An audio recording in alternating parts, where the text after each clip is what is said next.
Mao guni yang talent mga badi, kusog kayo manakit. Mayong adlaw na pod ninyo dira tanan mga badi no. So for today's video magpakaon na pod ta og mga manok. So kani din akong mga manok nga gipakaon mga badi, mo din katong mga white leghorn. So kaning tulo ka piso nga akong gipakaon, anak ni siya natong ako ang sunoy nga mangulatag amo.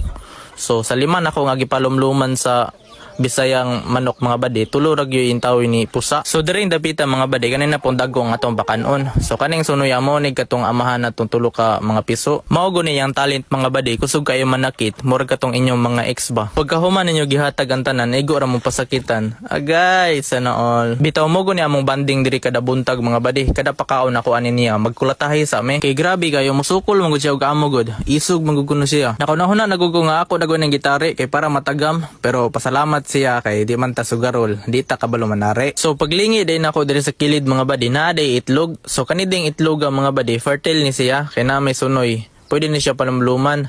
So ato ning tigumon mga badi kay ug naay maglumlum nga Bisaya, ato na po ning panumluman kay para mo nang itlog ning ato ang duha ka mungaan nga white leghorn diri. So ato ning punpunon mga badi, ato ning ipunon kay ato ug naay maglumlum nga Bisayang manok, ato ni siyang palumluman kay para mo daghan ang ato ang paitlog nga manok. Maayong buntag ninyo tanan dira mga badi. For today's video mga badi kay magsayo tag pakaon sa atong mga pinalangga nga mga manok. Kay karong buntaga mga badi kay busy taron natay lakaw. Kada pakaon ako aning akong manok mga badi no, kay magamping jud ko ani, maghinay-hinay jud og hatag ani sa iyang pagkaon kay kaning sunoy nako kay manlabok og tawo, labok og agalon ba. Samot nagmadugay-dugay nimo mahatagan og pagkaon, kaning gutomon nabitaw siya. Mura siya maglagot ba. Mao nang walabgan ka ba de. Ako ani, kadaghan ako ko nalabgan aning manukan ni, pero gantos lang na ako ni kay palangga man. So dirin dapita mga badi kay nakakita tag duha ka itlog no. So nang itlog ning ato ang duha ka mungaan nga white leghorn diri. So ato ning punpunon mga badi, ato ning ipunon kay ato ug naay maglumlum nga Bisayang manok, ato ni siyang palumluman kay para mo daghan ang ato ang paitlog nga manok. So maura din na mga badi no. So ato nang putlon na atong video kay medyo taas na kayo kay pang reels ra magutrada nato ani atong video. Amping-amping mo tanan dira mga badi, kita kits na puta sunod video.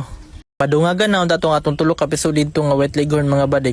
Naaday ko gipalumluman upat ka buok itlog sa white leghorn diri mga badi. So nakadungog ko ganina og naay gapiyak-piyak nga piso, akong gidunda kung napusa na ba. Sala ra napusa na gud mga badi, pero ang problema ra ang upat ka itlog sa white leghorn nga akong gipalumluman sa manok nga Bisaya mga badi kay maoy nabilin. Ang nakadaot pagud ani kay napusa na unta ning duha unya kay gimaligas kay gibiyaan sa inahan. So mao din nga manok nga Bisaya ang galumlum mga badi tuwa ra bago pagud siya nakabiya. Sayang kayo nga dugay nato nabantayan pagkapusaan ni mga badi, matabang pa unta ning duha ka white leghorn nga namusa na Madungagan na unta tong atong tulo ka episode dito nga white leghorn mga badi kung ato ning natabang ning duha ka buk na pusa diri. Dagko ra bagud unta nga pagkapiso mga badi, pagkasayang ra gud kaayo dugay nabantayan.